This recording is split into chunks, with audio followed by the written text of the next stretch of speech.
الأنبياء والمرسلين سيدنا ونبينا وحبيبنا محمد وعلى آله وصحبه أجمعين. قال الله تعالى: ومن آياته أن خلق لكم من أنفسكم أزواجا لتسكنوا إليها وجعل بينكم مودة ورحمة. وقال النبي عليه الصلاة والتسليم: خيركم خيركم لأهله وأنا خيركم لأهلي.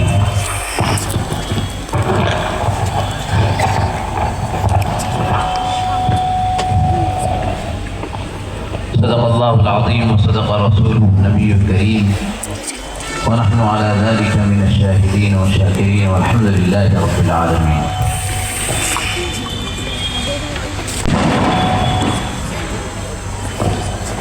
بزرگان محترم اور عزیز بھائیوں، یہ پہلی مرتبہ شہر کانپور میں ہماری آمد ہوئی ہے اور یہ سن کر تعجب بھی ہوا اور مسرت اور خوشی بھی ہوئی کہ 104 سال کی 106 سال سے اس روایت کو آپ نے جاری اور ساری رکھا ہے، ورنہ عام طور پر دینی تحریکات، خدمات، کوششیں سال 2 سال 4 سال 5 سال 15 20 سال کے بعد دم توڑ دیتی ہیں. تو یہ یہاں کے بزرگوں کا اخلاص ہے اور مولانا عبداللہ امین الحق صاحب اور ان کے رفقا کی یہ کوششیں ہیں کہ یہ سلسلہ جاری اور ساری ہے.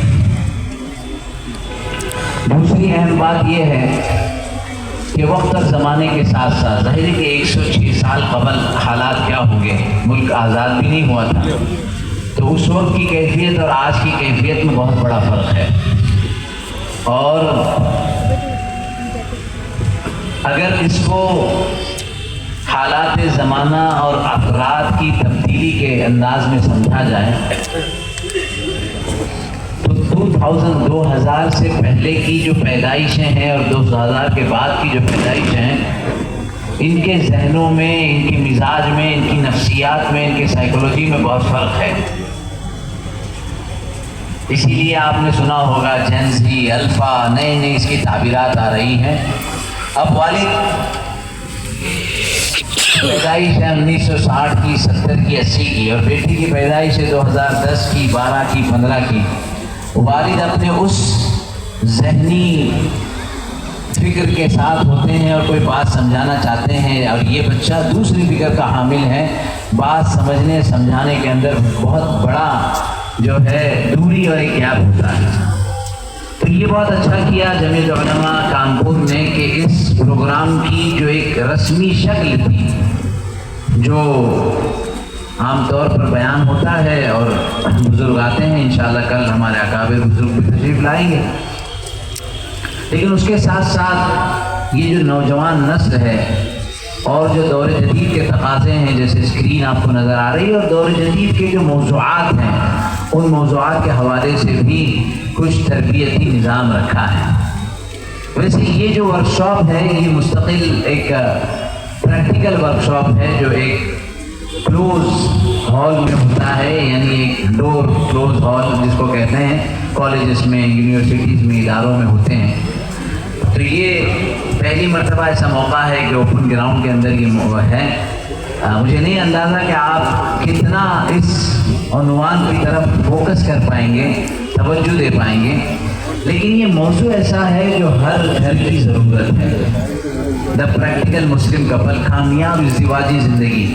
آج ہماری ازدواجی زندگی کو یعنی عجیب صورتحال ہے کہ اگر ہر دوسرے نہیں تو تیسرے گھر کے بارے میں کہا جائے کہ ان کی ازدواجی زندگی مختلف قسم کے مسائل کا شکار ہے، اور ہر آدمی دوسرے کو اس کا ذمہ دار ٹھہراتا ہے، جس کو انگریزی میں بلیم گیم کہتے ہیں، کہ اس کی غلطی ہے، اس کی غلطی ہے، فلانے نے یہ رشتہ لگا دیا ہے اور فلانے کی وجہ سے ہوا، اور ہماری اماں نے یہاں کیا تھا اور ہماری خالہ نے ایسا کیا، یا ہمارے امام صاحب نے یہاں رشتہ لگا دیا. یہ ساری باتیں اس باتوں میں ہی اور ان ساری چیزوں میں ہی اپنی زندگی ہم گزار رہے ہیں۔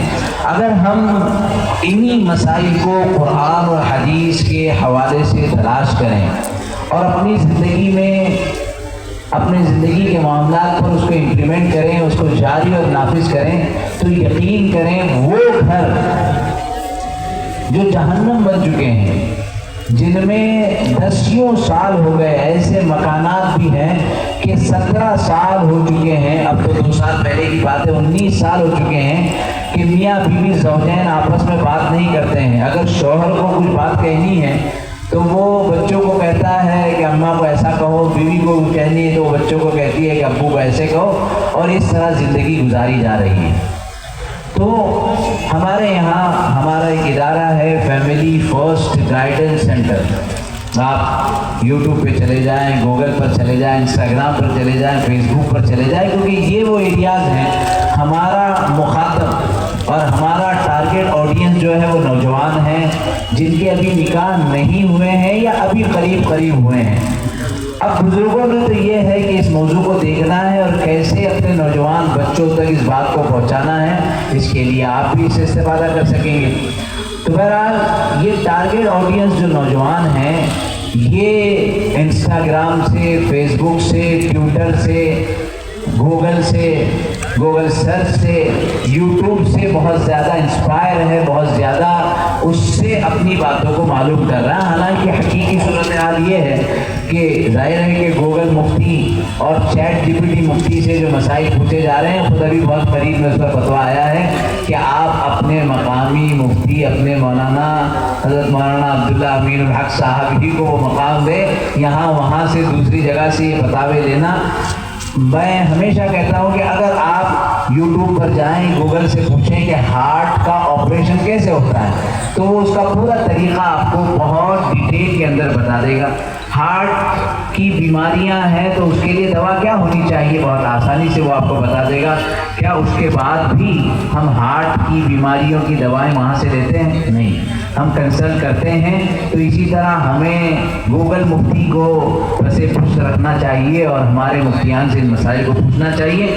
بہرحال یہ ایک تحریک ہے، جیسے حضرت مولانا نے جمعیت کے کاموں کا تذکرہ کیا۔ جمعیت بہت شاندار، بہت مایہ ناز، بہت عالی شان کام، اور پھر آج جو موضوع، ویسے تو میں خود جو ہے دہلی میں مرکز میں جا کر اس موضوع کو پورا قریب سے دیکھا ہے، اور حضرت مولانا محمود صاحب دامت برکاتہم سے بہت مرتبہ مذاکرہ ہوا۔